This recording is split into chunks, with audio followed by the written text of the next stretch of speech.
আপনার লাইভ শুরু হয়ে গেছে, শুরু করে দিতে পারেন। আচ্ছা, থ্যাংক ইউ। আজকের সেশনে সবাইকে স্বাগতম। আমরা গতদিনে আলোচনা করেছিলাম সিজোফ্রেনিয়া নিয়ে, schizophrenia and other psychotic disorder. তো সেটার কন্টিনিউশনে আমরা আজকে যেটা করব সেটা হচ্ছে antipsychotics and management of psychotic disorder. সিজোফ্রেনিয়ার ম্যানেজমেন্টের সময় আমরা যেটি বলেছিলাম যে নন ফার্মাকোলজিক্যাল ম্যানেজমেন্ট এবং হচ্ছে গিয়ে ফার্মাকোলজিক্যাল ম্যানেজমেন্ট। তো ফার্মাকোলজিক্যাল ম্যানেজমেন্টের যে কথাটা আমরা বলেছিলাম সেটা হচ্ছে গিয়ে অ্যান্টিসাইকোটিক। তো অ্যান্টিসাইকোটিক নিয়ে আমরা আজকে একটু কথা বলবো। আর নন ফার্মাকোলজিক্যালের আরো কিছু ইম্পর্টেন্ট বিষয় রয়েছে যেগুলো আসলে আমাদের জানা উচিত। তো অ্যান্টিসাইকোটিক নিয়ে কথা বলতে গেলে প্রথমেই যে বিষয়টি আসে সেটি হচ্ছে ক্লাসিফিকেশন অফ অ্যান্টিসাইকোটিক। এটি একটু ইম্পর্টেন্ট এই কারণে যে এখান থেকে রিটেনের কোশ্চেন আসতে পারে। সাধারণত আমি যতটুকু দেখেছি 2.5 মার্কসের কোশ্চেন আসে, অথবা ট্রু ফলসের ভিতরেও কিছু কোশ্চেন আসে যে কোনগুলো টিপিক্যাল অ্যান্টিসাইকোটিক, কোনগুলো অ্যাটিপিক্যাল অ্যান্টিসাইকোটিক, এ ধরনের কিছু কোশ্চেন আসবে। এবং অ্যান্টিসাইকোটিকের কিছু সাইড ইফেক্টস এবং সেগুলোর ম্যানেজমেন্ট, এগুলো নিয়ে ট্রু ফলসের ভিতরে অথবা তোমাদের এই যে ম্যাচিং এর ভিতরে মাল্টিপল চয়েস কোশ্চেনের ভিতরে এমসিকিউ এ এগুলো আসতে পারে। তো ক্লাসিফিকেশন অফ অ্যান্টিসাইকোটিক নিয়ে প্রথমে যে কথাটি বলতে হবে সেটি হচ্ছে গিয়ে আমরা অ্যান্টিসাইকোটিককে মূলত দুই ভাগে ভাগ করতে পারি। হ্যাঁ, একটা হচ্ছে টিপিক্যাল অ্যান্টিসাইকোটিক আর একটা হচ্ছে অ্যাটিপিক্যাল অ্যান্টিসাইকোটিক। টিপিক্যাল এবং অ্যাটিপিক্যাল এগুলোর আরো কিছু নাম আছে, যেমন টিপিক্যাল অ্যান্টিসাইকোটিক সেটাকে আমরা অনেক সময় বলি ফার্স্ট জেনারেশন অ্যান্টিসাইকোটিক অথবা ক্লাসিক্যাল অ্যান্টিসাইকোটিক। আর অ্যাটিপিক্যাল অ্যান্টিসাইকোটিক এটির আরো আবার দুটো নাম আছে, একটা হচ্ছে সেকেন্ড জেনারেশন অ্যান্টিসাইকোটিক অথবা আমরা বলি যে নিউয়ার অ্যান্টিসাইকোটিক। তো ফার্স্ট জেনারেশন, টিপিক্যাল, ক্লাসিক্যাল সবগুলো কিন্তু একই। আবার সেকেন্ড জেনারেশন, অ্যাটিপিক্যাল এবং নিউয়ার এই তিনটাও আসলে একই জিনিসেরই তিনটা নাম। সরি। তো এই টিপিক্যাল অ্যান্টিসাইকোটিক গুলোকে আবার তিনটা ভাগে আমরা ভাগ করতে পারি। এটা তোমরা যখন ফার্মাকোলজিতে পড়বা তখন হয়তো বা আরো পড়বা। তো আমরা আসলে যেটুকু শুধু জানতে চাই, সরি, একটা হচ্ছে ফেনোথায়াজিন। এই ফেনোথায়াজিনের ভিতরে যেগুলো আছে উদাহরণগুলো কিন্তু ইম্পর্টেন্ট, কারণ অনেক সময় শুধুমাত্র উদাহরণগুলো, এক্সাম্পলগুলোই কোশ্চেনে জিজ্ঞেস করতে পারে। তো ফেনোথায়াজিন যেটা, সেটা হচ্ছে গিয়ে ক্লোরপ্রোমাজিন, ফ্লুফেনাজিন, হ্যাঁ, তারপরে হচ্ছে থায়োরাইডাজিন এগুলা। তারপরে বিউটাইরোফেননের ভিতরে আমরা হ্যালোপেরিডল, এটা খুব বেশি ইউজ করি। এবং এর সাথে কিছু আরেকটা আছে ড্রোপেরিডল। ড্রোপেরিডলটা আসলে আমাদের দেশে খুব একটা পাওয়া যায় না, আমরা ইউজ তেমন একটা করি না, হ্যালোপেরিডলটাই আমরা বেশি ইউজ করি। আর আছে থায়োজেনথিন ডেরাইভেটিভ। থায়োজেনথিন ডেরাইভেটিভস এর ভিতরে আমরা এই এখানে আছে ক্লোরপ্রোটিক্সেন আর হচ্ছে গিয়ে থায়োটিক্সেন। আমরা আরো কিছু ইউজ করি, যেমন প্রোপেনথিক্সোল, জুপ্রোপেনথিক্সোল ইউজ করি। আর অ্যাটিপিক্যাল অ্যান্টিসাইকোটিকের ভিতরে এগুলোর অনেকগুলো ক্লাসিফিকেশন আছে, কিন্তু আমরা অত ডিটেইলে আর যাব না। অ্যাটিপিক্যাল অ্যান্টিসাইকোটিকের নামগুলো শুধু মনে রাখবা, যে ক্লোজাপিন, রিসপেরিডন, তারপরে সালপিরাইড, তারপরে মনে রাখবা তোমরা হচ্ছে গিয়ে ওলানজাপিন, কুইটিয়াপাইন, এই কয়টা মনে রাখলেই চলবে। আর এই যে এখানে টিপিক্যাল অ্যান্টিসাইকোটিকের যে ক্লাসিফিকেশন তিনটা দেওয়া হয়েছে, এটা অনেক সিনিয়র স্যার আসলে, যেহেতু সাইকিয়াট্রি তোমরা আসলে খুব বেশি ইম্পর্টেন্স দিয়ে পড়ো না আমরা জানি, এবং আসলে নাম্বারও খুব বেশি থাকে না, পরীক্ষায় মাত্র 2.5 নাম্বারের একটা কোশ্চেন হয়তো বা থাকতে পারে, যদি থাকেও অ্যান্টিসাইকোটিক থেকে কোশ্চেন। তো শুধু টিপিক্যাল অ্যান্টিসাইকোটিক এবং অ্যাটিপিক্যাল অ্যান্টিসাইকোটিক এইভাবে যদি লেখো তাও হবে। টিপিক্যাল অ্যান্টিসাইকোটিকের ভিতরে কয়েকটা উদাহরণ, অ্যাটিপিক্যাল অ্যান্টিসাইকোটিকের ভিতরে কয়েকটা উদাহরণ, এক্সাম্পল, এগুলো লিখলেও আসলে চলবে। এখন এই অ্যান্টিসাইকোটিক গুলোর কিছু সাইড ইফেক্ট আছে যেগুলো আসলে আমাদের জানা জরুরি, এবং যেগুলোর ম্যানেজমেন্টটা আমাদের আসলে জানা খুব জরুরি। কারণ সিজোফ্রেনিয়া যদি আমরা বলি যে সিজোফ্রেনিয়ার ট্রিটমেন্ট হচ্ছে অ্যান্টিসাইকোটিক, ওই দিন আমি একটা কথা বলেছিলাম যে আসলে আমাদের রোগীরা যে প্রশ্নটা করে যে ওষুধ কতদিন খেতে হবে। তো আমি তোমাদেরকে ওই দিন যেটা বলেছিলাম খুব সহজভাবে, যে antipsychotic with adequate dose and duration. এখন এই অ্যাডিকুয়েট ডিউরেশনটা কত এটা আসলে স্পেসিফাই করে বলা খুব কঠিন। হ্যাঁ, এটা পেশেন্ট টু পেশেন্ট ভ্যারি করে। কোনো পেশেন্টের থাকে যাদের সিম্পটম ফ্রি হওয়ার পরে যদি ফার্স্ট এপিসোড হয়, এটা আমি জানো যে যদি ফার্স্ট এপিসোড হয় তাহলে আমরা সিম্পটম ফ্রি হওয়ার পরেও ১ বছর ওষুধ চালাইতে পারি। যদি মাল্টিপল এপিসোড হয় বা দীর্ঘদিনের ক্রনিক ডিজিজ হয় তাহলে আমরা দেখা যায় যে সিম্পটম ফ্রি হওয়ার পরেও ৩ বছর একই ডোজে ওষুধ চালাই, কন্টিনিউ করি। সো এটা একটা লং টার্ম প্রসেস। যেহেতু এই বছরের পর বছর কয়েক বছর ধরে ওষুধ খেতে হবে এবং কিছু পেশেন্ট আমি গতদিনে বলেছিলাম প্রগনোসিসের ক্ষেত্রে যে কিছু পেশেন্ট আছে যাদের সারা জীবনই অন মেডিকেশনে থাকতে হবে। এখন এই যে দীর্ঘ সময় ধরে যেহেতু ওষুধ খেতে হবে এগুলোর সাইড ইফেক্ট কি হয় এবং সেগুলো যদি আমরা ঠিকভাবে ম্যানেজ করতে না পারি তাহলে কিন্তু পেশেন্টের এই যে ট্রিটমেন্টের প্রতি যে অ্যাডহারেন্স আমরা যেটা বলি যে ট্রিটমেন্টটাকে আঁকড়ে ধরে রাখা বা ট্রিটমেন্ট কন্টিনিউ করা এটা কিন্তু পেশেন্টরা করবে না। তো এই জন্য সাইড ইফেক্টগুলো আমরা ভালো করে একটু জানবো। তো প্রথমে যে সাইড ইফেক্টটা অ্যান্টিসাইকোটিকের হয় সেগুলো হচ্ছে মাসকার্নিক কোলিনার্জিক ব্লকেজের কারণে। হ্যাঁ, মাসকার্নিক ইফেক্ট কি কি হয় এর জন্য হতে পারে যেমন ড্রাই মাউথ হতে পারে, কনস্টিপেশন খুব কমনলি আমাদের পেশেন্টরা কমপ্লেন করে, বিশেষ করে টিপিক্যাল অ্যান্টিসাইকোটিকে এটা খুব বেশি হয়। হ্যাঁ, যে কনস্টিপেশন, সাইক্লোপ্লেজিয়া এটা হতে পারে, ইউরিনারি রিটেনশন হতে পারে, ডেলিরিয়াম হতে পারে এবং মাইড্রিয়াসিস হতে পারে। হ্যাঁ, এখানে ইম্পর্টেন্ট যেটা ড্রাই মাউথ, আসলে ড্রাই মাউথ এই যে সাইড এফেক্টটা যদি হয় তাহলে খুব বেশি কিছু করার নাই। পেশেন্টকে যদি খুব বেশি সে সমস্যা ফিল করে, যদি পেশেন্ট সিমটম ফ্রি থাকে তাহলে যে কোনো সাইড এফেক্টের ক্ষেত্রেই যদি সম্ভব হয় তাহলে আমরা অ্যান্টিসাইকোটিকের ডোজ কিছুটা কমাতে পারি। কিন্তু অ্যান্টিসাইকোটিকের ডোজ কমাইলে যদি দেখা যায় যে আবার তার সাইকোটিক সিমটম বেড়ে যায় তখন কিন্তু আর অ্যান্টিসাইকোটিক ডোজ কমানো যাবে না, তখন আমাদের অন্যভাবে ম্যানেজ করতে হবে। যেমন ড্রাই মাউথের ক্ষেত্রে আমরা পেশেন্টদেরকে বলতে পারি যে আপনি মুখে একটু এলাচি বা লবঙ্গ বা হচ্ছে গিয়ে একটু চকলেট এই ধরনের কিছু রাখতে পারেন বা একটু পরপর পানি খেতে পারেন। হ্যাঁ, কনস্টিপেশনের ক্ষেত্রে আমরা যেটা পেশেন্টদেরকে উপদেশ দিই সেটা হচ্ছে ল্যাক্সেটিভ গুলো ইউজ করতে বলি। আমরা বিভিন্ন ধরনের ল্যাক্সেটিভ পাওয়া যায়, ল্যাক্সেটিভ ইউজ করতে পারি। এছাড়া পেশেন্টের খাবারের মধ্যে বেশ কিছু জিনিস আমরা অ্যাড করে দিতে পারি, যেমন ইসবগুলের ভুসি, হ্যাঁ এটা খেতে পারে পেশেন্ট। তারপরে শাকসবজি, ফলমূল, বিশেষ করে যেগুলো ফাইবার জাতীয় খাবার এগুলো খুব বেশি খেতে পারে, পানি একটু বেশি খেতে পারে। কনস্টিপেশনটাকে এইভাবে ম্যানেজ করতে হবে, বাট এটা কিন্তু খুবই খুবই কমন একটা side effect constipation.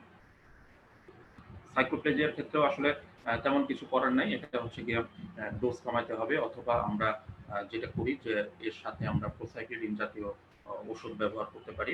Urinary retention যদি হয় সেক্ষেত্রেও আমাকে একটু খেয়াল করতে হবে, দরকার হলে আমাকে অ্যান্টিসাইকোটিক চেঞ্জ করতে হইতে পারে অথবা বন্ধ করতে হইতে পারে। ক্যাথেটারাইজেশন লাগলে সেটাও করতে হতে পারে যদি অ্যাকিউট রিটেনশন হয় সেক্ষেত্রে। আর ডেলিরিয়াম বা মাইড্রিয়াসিস এগুলো যদি হয় তাহলে আমাকে দেখতে হবে যে অ্যান্টিসাইকোটিকের ডোজ বেশি হয়ে যাচ্ছে কিনা। যদি ডোজ কমাতেও না হয়, যদি আমরা এর সাথে প্রোসাইক্লিন অ্যাড করেও যদি আমরা কোনো কিছু করতে না পারি তাহলে দেখা যাবে যে আমাদেরকে অ্যান্টিসাইকোটিক চেঞ্জ করতে হবে। এছাড়া আরেকটা জিনিস হতে পারে সেটা হচ্ছে গিয়ে যে আলফা 1 অ্যাড্রিনার্জিক ব্লকেজের জন্য যে জিনিসগুলো হয় সেটা হচ্ছে সরি আলফা 1 অ্যাড্রিনার্জিক ব্লকেজের জন্য যেটি হয় সেটি হচ্ছে অর্থোস্ট্যাটিক হাইপোটেনশন হতে পারে। হ্যাঁ, যে বসা থেকে উঠে দাঁড়াইলে হঠাৎ করে দেখা যাবে যে তার প্রেশার ফল করতে পারে, এগুলো হতে পারে। ইম্পর্টেন্স ডেভেলপ করতে পারে, খুবই ইম্পর্টেন্ট একটা সাইড ইফেক্ট, যে কারণে আমাদের অনেক রোগী কিন্তু ওষুধ খাওয়া বন্ধ করে দেয় এই ইম্পর্টেন্সের জন্য। ইম্পর্টেন্স এটা কেন হয়, এটা আসলে যে অ্যান্টিসাইকোটিক গুলো আমরা ইউজ করি, এই অ্যান্টিসাইকোটিকের আমি একটু পরে দেখাবো, এটার একটা সাইড ইফেক্ট হচ্ছে গিয়ে হাইপার প্রোল্যাক্টিনিমিয়া। প্রোল্যাক্টিন লেভেলটা বেড়ে যায় মানুষের। প্রোল্যাক্টিন লেভেল যখন বাড়ে তখন তার কারণে কিছু সাইড ইফেক্ট হয়। এই সাইড ইফেক্টের ভিতরে একটা হচ্ছে গিয়ে এই যে ইম্পর্টেন্সি, আর একটা হচ্ছে গিয়ে ইম্পেয়ার্ড ইজাকুলেশন, এবং এর জন্য আলফা অ্যাড্রিনার্জিক ব্লকেজের মাধ্যমে এটা আসলে হয়। এখানে আরেকটা ইম্পর্টেন্ট সাইড ইফেক্ট আছে যেটা আসলে শুরুতেই বলা উচিত ছিল, সেটা হচ্ছে গিয়ে পার্কিনসনিয়ান সাইড ইফেক্ট। হ্যাঁ, প্রথমেই আগে একটা কথা বলে রাখি যে এই যে পার্কিনসনিয়ান সাইড ইফেক্ট, এটাকে আমরা এই এই সবগুলোকে মিলায় আমরা আরেকটা জিনিস যেটা বলি, এখানে দেখো কয়েকটা আছে যে Parkinsonian side effect, acute dystonia, rabbit syndrome, akathisia, এই সবগুলোকে মিলে আমরা যেটা বলি সেটা হচ্ছে extra pyramidal side effect. Okay, extra pyramidal ট্র্যাক্টে ইনভলভ করে বলে এটা আমরা বলি এক্সট্রা পিরামিডাল সাইড ইফেক্ট। তো পার্কিনসনিয়ান সাইড ইফেক্টের মধ্যে প্রথমে যে কথাটি বলে রাখি সেটা হচ্ছে যে খুব কমনলি মানে অনেকেই ভুল করে।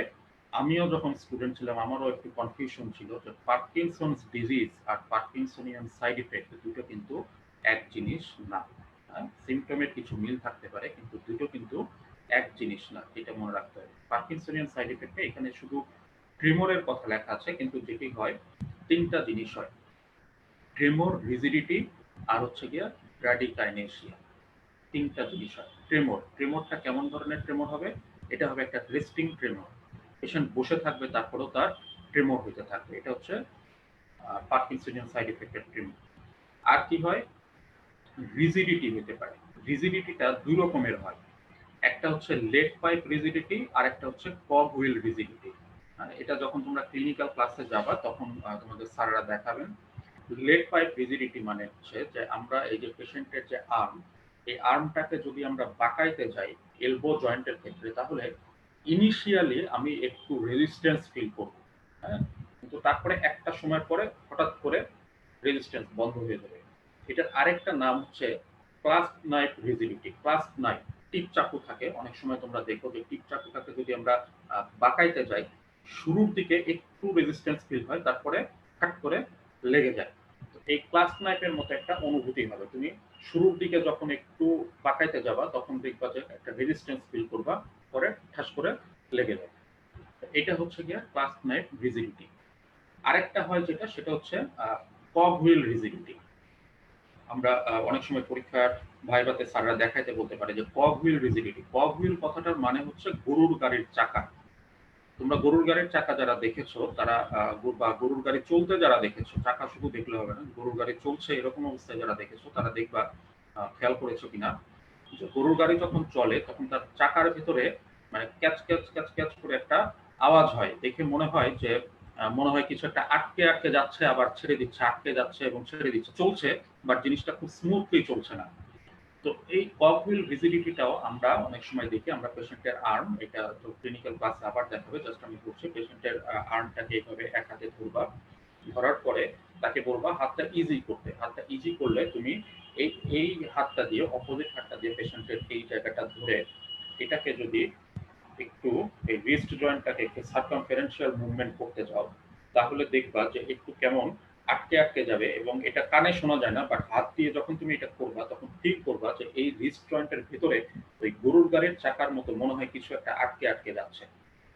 এটা দুই পাশে, এই পাশে করতে হবে, এই পাশে করতে হবে, দুই হাতেই দেখবা। দেখলে এখানে এক ধরনের একটা রিজিডিটি মনে হতো যে কিছু একটা শব্দ, কিছু একটা আটকে গেছে, কিছু একটা শব্দ হচ্ছে, এরকম একটা অনুভূতি পাওয়া যাবে। এটা হচ্ছে গিয়ে আমরা বললাম যে কগ হুইল রিজিডিটি। এছাড়া আরেকটা জিনিস হয়, সেটা হচ্ছে ব্র্যাডিকাইনেসিয়া। পার্কিনসনিয়ান সাইড ইফেক্টের ভিতরে আরেকটা হচ্ছে ব্র্যাডিকাইনেসিয়া। ব্র্যাডি মানে আমরা জানি যে কম, ব্র্যাডিকার্ডিয়া, ব্র্যাডি ব্র্যাডিকনিয়া, এগুলো। তো ব্র্যাডি মানে হচ্ছে কম। তো ব্র্যাডিকাইনেসিয়া, কাইনেসিয়া কথাটার মানে হলো মুভমেন্ট। ব্র্যাডিকাইনেসিয়া মানে হলো যে পেশেন্ট যে মুভমেন্ট গুলা করবে, এই মুভমেন্টটা অনেক স্লো হবে। হ্যাঁ, একেবারে স্লো একটা মুভমেন্ট হবে, মানে সে উঠতে গেলে উঠছে, অনেক সময় ধরে যাচ্ছে, হাঁটতে গেলে খুব ধীরে ধীরে হাঁটবে। হ্যাঁ, সবকিছু যদি তাকে তুমি সাইড থেকে ডাকো সে তোমার দিকে তাকাবে বাট অনেক স্লো এইভাবে তাকাবে। তো এই ব্র্যাডিকাইনেসিয়াটা ডেভেলপ করে। এই তাহলে ট্রিমর, রিজিডিটি এবং ব্র্যাডিকাইনেসিয়া, এই তিনটা মিলে হচ্ছে গিয়ে পার্কিনসনিয়ান সাইড ইফেক্ট। এটা কেন হয়? কারণ এই ডি টু রিসেপ্টর ব্লকেজ হয় ব্রেনে। এটা হলো মানে খুব সহজ কথায় মেকানিজম। আচ্ছা, আরেকটা সাইড ইফেক্ট খুব কমনলি হয়, বিশেষ করে অনেক পেশেন্টই আসে, যে অ্যাকিউট ডিস্টোনিয়া। অ্যাকিউট ডিস্টোনিয়াটা কি? যে পেশেন্ট অনেক সময় আসবে, যে আমরা অনেক সময় বলি যে বেন্ডিং লাইক বো। দেখা যায় যে অ্যান্টিসাইকোটিক দেওয়া হয়েছে, এরপরে পেশেন্টের ঘাড় মাথা সবকিছু একদম ধনুকের মতো পিছন দিকে বাঁকিয়ে যায়। তুমি যদি পেশেন্টকে সাইড থেকে দেখো তাহলে দেখবে যে পিঠের দিকটা একদম ধনুকের মতো বেঁকে গেছে এবং খুব পেশেন্ট খুব কষ্ট পায় এবং হচ্ছে গিয়ে সাথে যারা অ্যাটেন্ডেন্ট থাকে তারা খুবই ভয় পেয়ে যায় যে এরকম কেন হচ্ছে। তো এটা হচ্ছে অ্যাকিউট ডিস্টোনিয়া, এটাও একটা সাইড ইফেক্ট।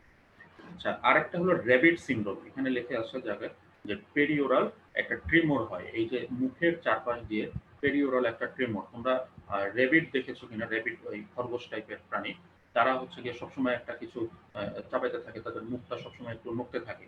তো এই পেরিওরাল ট্রেমর যেটা, সেখানেও এই মুখটা এভাবে একটু একটু নড়তে থাকবে, যে মনে হবে যে সে কিছু একটা চাবাচ্ছে বা কিছু একটা খাচ্ছে সবসময়, কিন্তু আসলে এটি সাইড ইফেক্ট।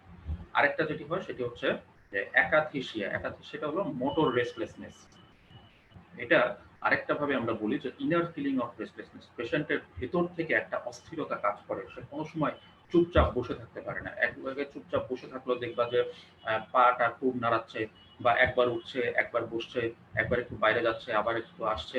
হ্যাঁ, অনেক সময় আমরা এটাকে ভুল করি, আমরা অনেক সময় ভুল করি যে এটা মনে হয় তার সাইকোটিক সিমটমটা বেড়ে যাচ্ছে, আসলে এটা তার মেডিকেশনের সাইড ইফেক্টেও হইতে পারে। তো এই যে পার্কিনসনিয়ান বা অ্যাকিউট ডিস্টোনিয়া, রেবিট সিনড্রোম, অ্যাকাথিসিয়া, এগুলো যদি হয়, এক্ষেত্রে পার্কিনসনিজমের ক্ষেত্রে আমরা যেটা ব্যবহার করি পার্কিনসনিয়ান সাইড ইফেক্টের জন্য, সেটা হচ্ছে আমরা প্রোসাইক্লিডিন ইউজ করতে পারি। হ্যাঁ, প্রোসাইক্লিডিন আমরা বাজারে সাইক্লিড নামে পাওয়া যায়, পার্কিনিন নামে পাওয়া যায়, এই ড্রাগগুলো আমরা ইউজ করতে পারি। অ্যাকিউট ডিস্টোনিয়ার ক্ষেত্রেও তাই, আমরা আইএম ইনজেকশন দিয়ে দিই।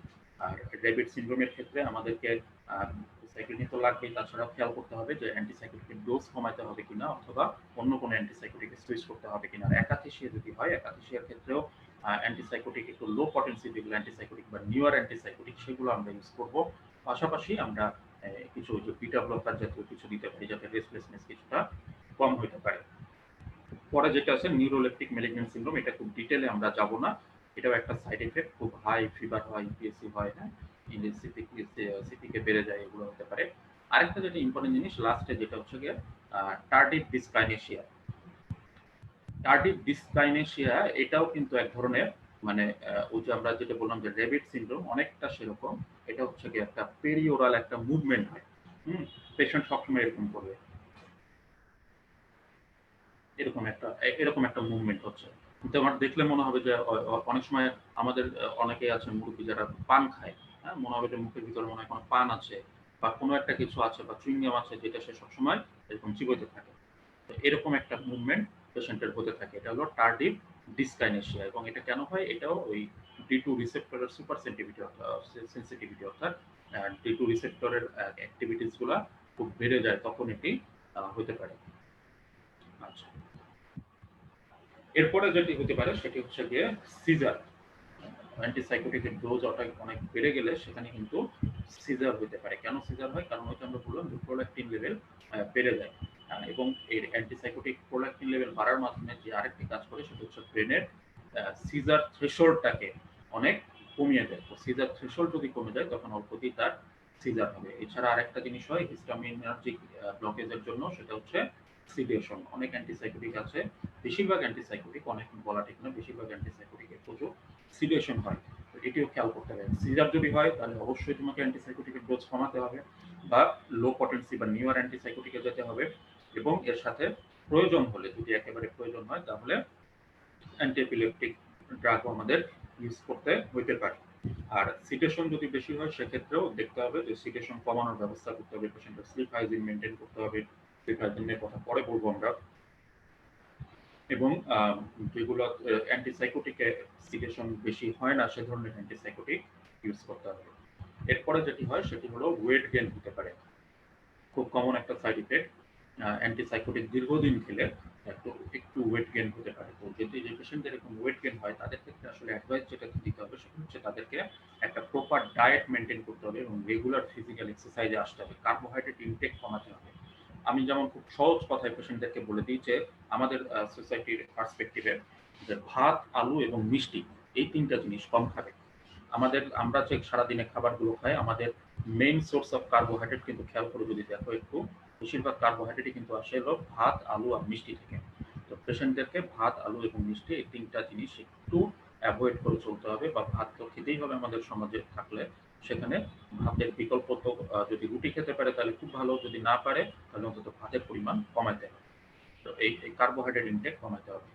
এই ওয়েট গেইনের কারণে আরেকটা জিনিস হতে পারে, সেটা হচ্ছে ডায়াবেটিস হতে পারে। হ্যাঁ, যে ডায়াবেটিস কিন্তু আসলে সরাসরি ডায়াবেটিস করে না, যদিও এখানে লেখা আছে inhibition of glucose transport into the muscle, but mainly আসলে যেটি হয় এই ওয়েট গেইনের কারণে আরেকটা জিনিস হতে পারে, সেটি হচ্ছে গিয়ে হাইপার কোলেস্টেরেমিয়া হতে পারে।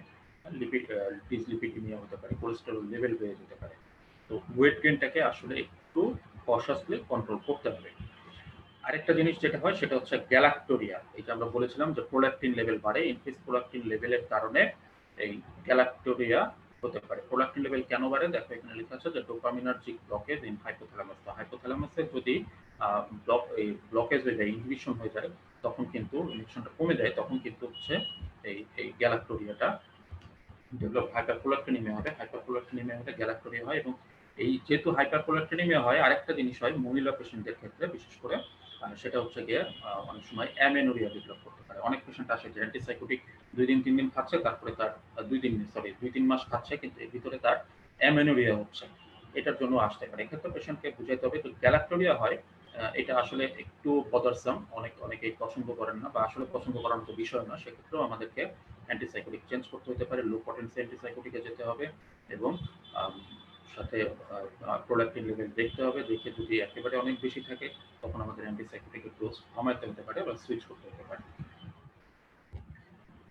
কোলেস্ট্যাটিক জন্ডিস এবং অ্যাগ্রানুলোসাইটোসিস, এই দুটো সাইড ইফেক্ট হয়। এগুলো হয় আসলে হাইপার সেন্সিটিভিটি রিঅ্যাকশনের কারণে। যেকোনো ড্রাগে হাইপার সেন্সিটিভিটি হতে পারে। তো অ্যান্টিসাইকোটিকের হাইপার সেন্সিটিভিটির কারণে এই কোলেস্ট্যাটিক জন্ডিস এবং অ্যাগ্রানুলোসাইটোসিস হয়। এছাড়া ইসিজিতে একটা চেঞ্জ আসতে পারে, সেটা হচ্ছে কিউটি প্রলঙ্গেশন। হ্যাঁ, anticholinergic effect and calcium channel block হওয়ার কারণে যেটি হয় সেটা হচ্ছে ইসিজিতে কিউটি প্রলঙ্গেশন। কিউ ওয়েভ এবং টি ওয়েভের ভেতরে যে একটা গ্যাপ থাকে, ইউজুয়ালি এটি 0.35 টু 0.37 বা 0.36 আমরা যেটি বলি, সেটা আসলে অনেক বেড়ে যেতে পারে। তো এই সমস্যাগুলো হতে পারে এবং এক্ষেত্রেও তোমাকে যেটা করতে হবে সেটা হচ্ছে অ্যান্টিসাইকোটিকের ডোজ কমাতে হবে অথবা লো পটেন্সি অ্যান্টিসাইকোটিকে সুইচ করতে হবে। গতদিনে আমরা একটা কথা বলেছিলাম, সেটা হচ্ছে গিয়ে ক্যাটাটোনিয়া। ক্যাটাটোনিয়ার বেশ কিছু সিমটম বলেছিলাম। তো ক্যাটাটোনিয়ার ম্যানেজমেন্ট কি? ক্যাটাটোনিয়ার ম্যানেজমেন্টে আমরা প্রথমেই যেটা ট্রাই করব সেটা হচ্ছে প্রথমেই আমরা যেটা করব সেটা হচ্ছে বেনজোডাইজেপাইন। বেনজোডাইজেপাইনের ভিতরে বেসিক্যালি যেটা হচ্ছে সেটা হচ্ছে লোরাজেপাম। আমরা লোরাজেপাম ইউজ করতে পারি ক্যাটাটোনিয়া হলে। এটি ওষুধ। আর যদি এতেও কাজ না হয় তাহলে সেক্ষেত্রে আমাদের দেখা যায় যেটি আরেকটা অপশন, সেটি হচ্ছে ইলেকট্রোকনভালসিভ থেরাপি। ইলেকট্রোকনভালসিভ থেরাপিটা হচ্ছে আমরা যেটা বলি সংক্ষেপে ইসিটি। তোমরা অনেকে লেম্যান যারা, হ্যাঁ, আমরা এই যে বিভিন্ন সিনেমায় অনেক সময় দেখি যে খুব কারেন্ট শক দিচ্ছে, মাথার ভিতরে তার দিয়ে ঘুরে। সিনেমাতে আসলে খুব সিনেমাটিক ভাবেই দেখানো হয়, খুব আবেগ ঘনভাবে দেখানো হয় এবং মানে খুবই অবৈজ্ঞানিক ভাবে দেখানো হয় সিনেমাতে। আসলে বিষয়টি এতটা ভয়াবহ না, বিষয়টি খুবই সামান্য। আমরা পেশেন্টের মাসল রিল্যাক্সেন্ট দিই, আমাদের সাথে অ্যানাস্থেসিওলজিস্ট থাকেন, উনি পেশেন্টকে মাসল রিল্যাক্সেন্ট দেন। মাসল রিল্যাক্সেন্ট দিয়ে খুব শর্ট টার্মের জন্য তাকে অ্যানাস্থেসিয়া দেওয়া হয়।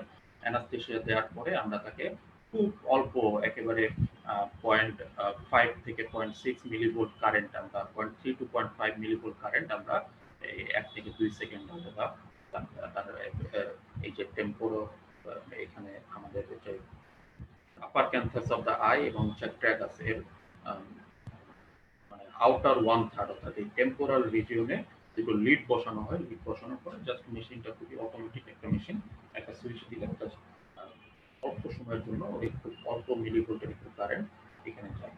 তো এটি হলে আমাদের ক্যাটাটোনিয়াটি ম্যানেজমেন্ট আমরা করতে পারি।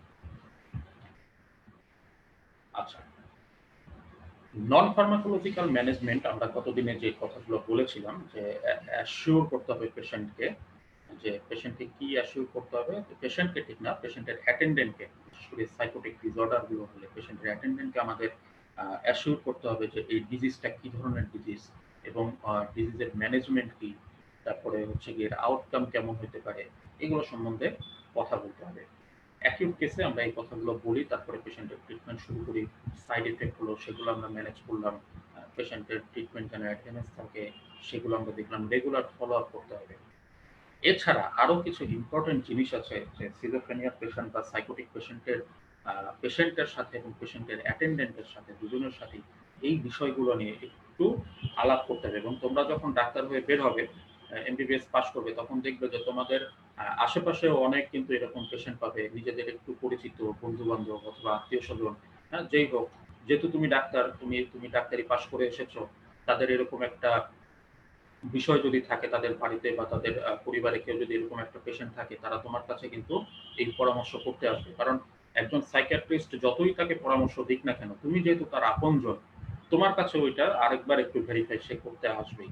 এটা কিন্তু খুব কমনলি হয়, আমাদের ক্ষেত্রে হয়, তোমাদের ক্ষেত্রেও হবে। তো কাজেই এই জিনিসগুলো একটু জানতে হবে। নাম্বার 1, যে ডিউরেশন অফ দ্য ট্রিটমেন্ট, এটা কতদিন হবে?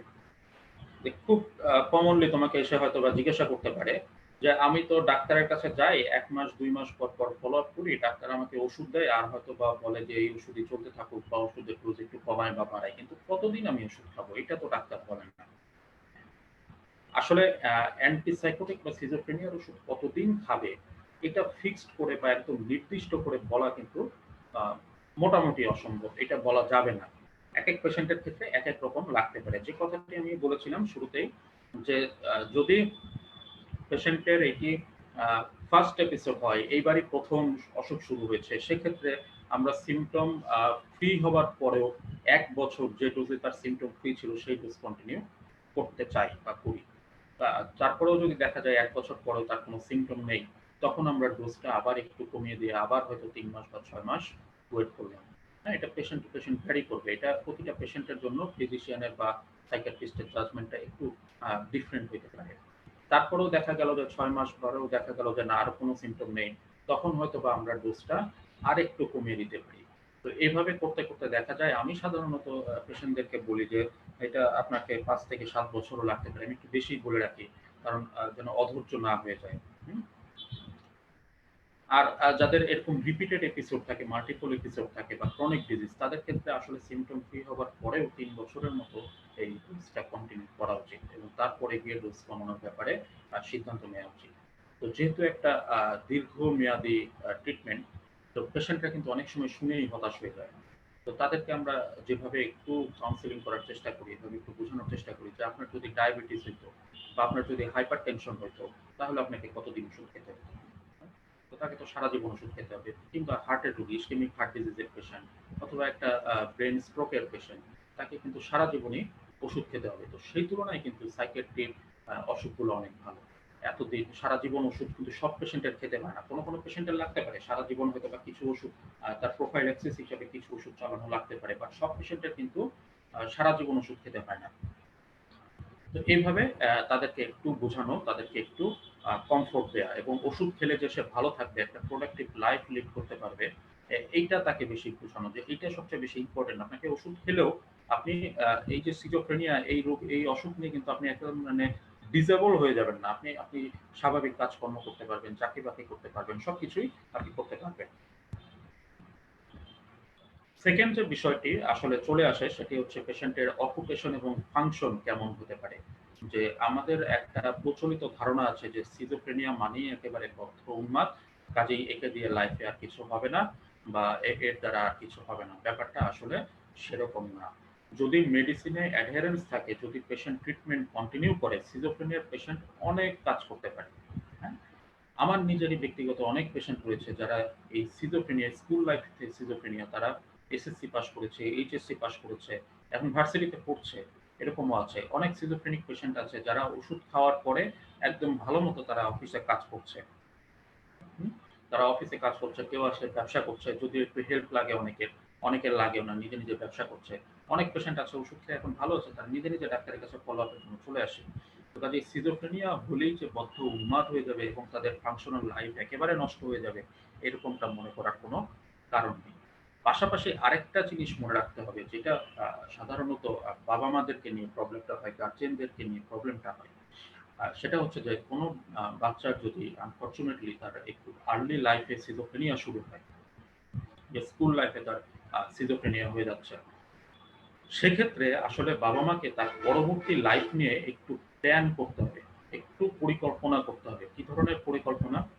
যেমন আমাদের সমাজে আসলে খুব কমনলি সব বাবা-মারই একটা ইচ্ছা থাকে যে আমার ছেলে ডাক্তার হবে বা আমার মেয়ে ইঞ্জিনিয়ার হবে, হ্যাঁ? বা আমার ছেলেকে ঢাকা ইউনিভার্সিটিতে আমি ভালো কোনো সাবজেক্টে ভর্তি করাবো, এরকম থাকতে পারে। কিন্তু এই যে সিজোফ্রেনিয়া হইলে বা আমার আমার সন্তান খুব ভালো স্টুডেন্ট, সে ক্লাসে ফার্স্ট হইতো, সেকেন্ড হইতো, তাকে নিয়ে আমি বড় স্বপ্ন কেন দেখব না? এটা করতেই পারে। তো যদিও আমাদের সিজোফ্রেনিক পেশেন্ট তারা নরমাল লাইফ লিড করতে পারবে, এটি সম্ভব।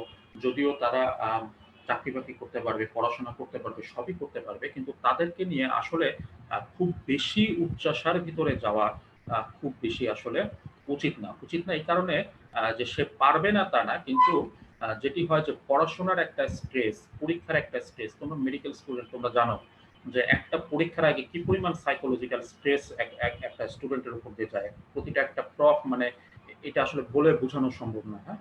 তো এই যে বড়, বড় সাবজেক্ট গুলোতে বা বড়, বড় বিষয়গুলো নিয়ে পড়াশোনা করতে গেলে যে মেন্টাল স্ট্রেসটা হবে, এই স্ট্রেসটা কিন্তু আবার পেশেন্টের অসুখের জন্য খারাপ হতে পারে।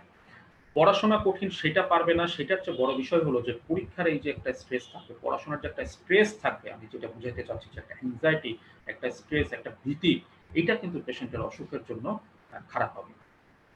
এটা গার্জেনকে বুঝাইতে হবে যে আপনার বাচ্চার সিজোফ্রেনিয়া হয়ে গেছে মানে তার বুদ্ধি কমে গেছে, সে আর পড়তে পারবে না ব্যাপারটাই না। পড়তে পারবে।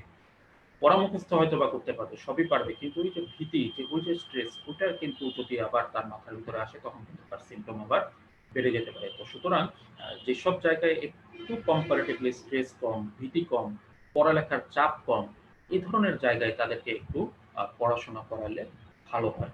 এবং চাকরি-বাকরির ক্ষেত্রেও তাই। যদি কোনো চাকরিজীবী বা একটু বয়স্ক যারা তারা যদি সিজোফ্রেনিয়াতে ভোগে, তাহলে তাদের ক্ষেত্রে চাকরি-বাকরিটাও এরকম হতে হবে যে, যে জায়গায় গেলে তার কাজের আ লোড বলতে যে তার মানসিক চাপটা, মানসিক লোডটা কম হবে কাজের ক্ষেত্রে। এবং সে ছোটখাটো ভুল করলেও তাকে যেন কেউ এটা নিয়ে খুব প্রেশারাইজ না করে, এটা নিয়ে তাকে কেউ ভর্ৎসনা না করে, তাকে খুব ডিসকারেজ না করে। একটু ভুল হলে যেন তাকে সংশোধন করে দেয়। আ এ এ এই ধরনের যদি একটু ব্যাপার থাকে, তাহলে সেই জায়গায় কাজ করা কিন্তু তার জন্য ভালো হবে। ঠিক আছে? তো এই বিষয়গুলো পেশেন্টকে একটু ভালোভাবে বুঝিয়ে দিতে হবে। তা না হলে কিন্তু পেশেন্টও পরে সাফার করবে আর অ্যাটেন্ডেন্টও পরে সাফার করবে। নেক্সট যে ইম্পোর্টেন্ট জিনিস যেটা আমাদের সোসাইটিতে এবং এটা তোমরা কমনলি ফেস করবা, ডাক্তার হবার পরে তোমার পরিচিত বা আত্মীয়স্বজন, বন্ধু-বান্ধবের ভেতরে দুঃসম্পর্কেরও যদি কেউ থাকে, হ্যাঁ? এটা তুমি খুব কমনলি এই প্রশ্নটা তোমাকে ফেস করতে হবে যে তারা বিয়ে দিতে চায় কিনা। এবং আমাদের সমাজে একটা মিথ কাজ করে, একটা কুসংস্কার কাজ করে যে মানসিক সমস্যা হলেই বোধহয় বিয়ে দিলেই ভালো হয়ে যাবে। কোথা থেকে কিভাবে এর উৎপত্তি হয়েছে এটা নিয়ে আসলে বলা খুব মুশকিল। বাট এই ধরনের একটা ভ্রান্ত ধারণা আমাদের সোসাইটিতে এখনো কাজ করে এবং এখনো মানুষ এই ভুলটা করে। হ্যাঁ? যে বিয়ে দিলেই মানসিক অসুখ ভালো হয়ে যাবে। বিয়ে কখনো মানসিক অসুখের কোনো ওষুধ হতে পারে না। তো ১ম কথা হচ্ছে যে তাহলে কি এই যে সাইকোটিক পেশেন্ট যারা সিজোফ্রেনিয়া বা আদার সাইকোটিক ডিসঅর্ডার এর পেশেন্ট, বা পরবর্তীতে আমরা পড়াবো বাইপোলার ডিসঅর্ডার এর পেশেন্ট বা মেজর সাইকোটিক কোনো ডিজিজ তাদের রয়েছে, সাইকিয়াট্রিক ডিজিজ রয়েছে, তাদের কি কখনো বিয়ে হবে না? হ্যাঁ, বিয়ে দেয়া যাবে। বিয়ে দেয়া যাবে না ব্যাপারটা এরকম না, বিয়ে দেয়া যাবে। তবে অবশ্যই পেশেন্ট যখন সিম্পটম ফ্রি থাকবে তখন। এবং এক্ষেত্রে সবচেয়ে ইম্পোর্টেন্ট কথা হচ্ছে যে যার সাথে বিয়ে হবে তাকে পেশেন্টের অসুখ সম্বন্ধে, অসুখের ধরন সম্বন্ধে এবং তার যে দীর্ঘমেয়াদী একটা ট্রিটমেন্ট নিতে হয় এবং ট্রিটমেন্ট নিলে সে ভালো থাকে, এই বিষয়টি তাকে জানিয়ে তারপরে তার সাথে বিয়ে দিতে হবে। এখন প্রশ্ন করে গার্জেনরা, বিশেষ করে বেশিরভাগ গার্জেনই যে অতি চালাকের গলায় দড়ি ঝুলে যা হয় আরকি। হ্যাঁ? অনেক পেশেন্ট আছে, অনেক অ্যাটেন্ডেন্ট আছে, অনেক বাবা-মা আছে তারা সন্তানের এই যে তার যে সন্তানের সিজোফ্রেনিয়া রয়েছে এটিকে গোপন করে বিয়ে দিয়ে দেয়। যে এটি প্রকাশ করলে তো বিয়ে হবে না। কাজেই এটিকে গোপন করে বিয়ে দিয়ে দেয়। তো প্রকাশ করলে বিয়ে হবে না সেটা ঠিক আছে। এটা জানার পরে যে আপনার ছেলেকে বা আপনার মেয়েকে বিয়ে করবে, তার সাথে আপনি বিয়ে দিন। আপনার যদি প্রয়োজন পড়ে যে আপনি যেই স্ট্যান্ডার্ড এ, তার চেয়ে যদি নিচু স্ট্যান্ডার্ড এর কাউকে আপনার মেয়ের জীবনসঙ্গী বানাতে হয় বা ছেলের জীবনসঙ্গী বানাতে হয়, আপনি সেটিও মেনে নিন। কিন্তু না জেনে কখনো বিয়ে দিন না। এখানে ব্যাপারটা ইথিক্যাল ইস্যু তো অবশ্যই আছে যে আপনি না জেনে কেন বিয়ে দিবেন। কিন্তু ইথিক্যাল এর চেয়েও একটা বড় বিষয় হচ্ছে যে আপনি যদি যার সাথে আপনার সন্তানকে বিয়ে দিবেন তার সিজোফ্রেনিয়া আছে এটা জেনে যদি কেউ বিয়ে করে, তাহলে সেই জীবনসঙ্গী আপনার সন্তানের জন্য সাপোর্টিভ হবে। দেখা যাবে যে তাকে নিয়মিত ওষুধ খাওয়ানো, তাকে নিয়মিত ডাক্তারের কাছে নিয়ে যাওয়া কিংবা একটু সিম্পটম বেশি হলে সেটাকে ম্যানেজ করা, এই বিষয়গুলো যে জেনে আপনার সন্তানকে বিয়ে করবে সে কিন্তু এই সাপোর্ট গুলো তাকে দিবে, যে সাপোর্ট গুলো অত্যন্ত জরুরি। কিন্তু যে জানে না, আপনি না জানিয়ে বিয়ে দিলেন, সিজোফ্রেনিয়ার সিম্পটম কিন্তু বিয়ের পরে আবার বাড়তে পারে। কারণ ম্যারেজ একটা স্ট্রেস। সিজোফ্রেনিয়ার সিম্পটম বিয়ের পরে যদি বাড়ে, আর যে জানে না আপনার সন্তানের মানসিক অসুখ আছে বা আপনার সন্তানের এরকম সিজোফ্রেনিয়া আছে, সে কিন্তু আপনার সন্তানকে ছেড়ে দিয়ে চলেও যেতে পারে। তো যদি সেটা হয়, ডিভোর্স কিন্তু অনেক বড় একটা স্ট্রেস। তাহলে আপনার সন্তানের একে তো সিজোফ্রেনিয়া, একে তার সাইকোটিক প্রবলেম আছে। তারপরে যদি আবার আল্লাহ না করুক এই যে ডিভোর্সের মতো একটা বড় স্ট্রেসের মধ্যে তাকে পড়তে হয়, তাহলে কিন্তু তার এই সিজোফ্রেনিয়া ভালো করা বা সুস্থ রাখা আরো কিন্তু বেশি কঠিন হয়ে যাবে। একটা সুস্থ স্বাভাবিক মানুষ তারই যদি ডিভোর্স হয়, সে কিন্তু মানসিকভাবে অসুস্থ হয়ে পড়ে। কারণ এটা অনেক বড় একটা স্ট্রেস এবং আমাদের সমাজে এর কনসিকুয়েন্সও কিন্তু অনেক খারাপ। তো সেক্ষেত্রে একটা সাধারণ মানুষই যদি এই স্ট্রেসটা নিতে না পারে, তাহলে আপনার সন্তানের সিজোফ্রেনিয়া আছে, সেই স্ট্রেসটা কেমনে নেবে? আর তার চেয়ে বড় কথা হলো ধরলাম ডিভোর্স হইলই না, কিন্তু যে জানবে না যে বিয়ের আগে যে আপনার সন্তানের এরকম অসুখ আছে, সে তো তার জীবন সঙ্গীর ব্যাপারে তার তার আপনার আপনার এই সন্তানের ব্যাপারে সে তো সাপোর্টিভ হবে না।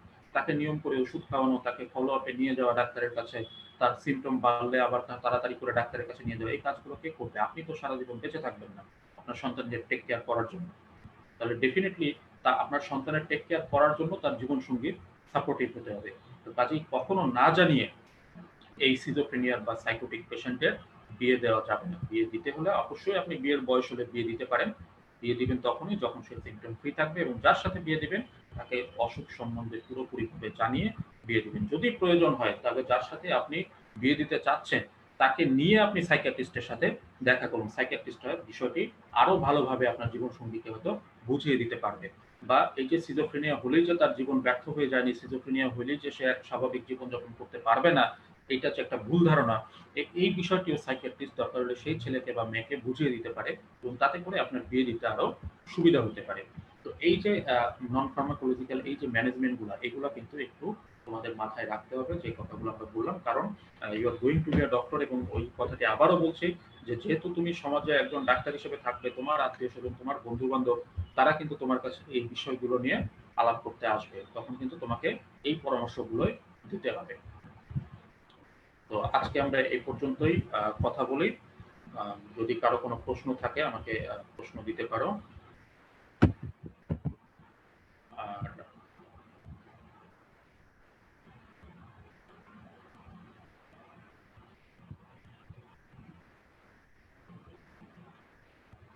তো ঠিক আছে, তাহলে আজকে আমরা শেষ করি এখানেই। আগামী দিনে আমরা mood disorder, bipolar mood disorder নিয়ে আলাপ করব। সে পর্যন্ত সবাই ভালো থাকো, সুস্থ থাকো, সচেতন থাকো। খোদা হাফেজ।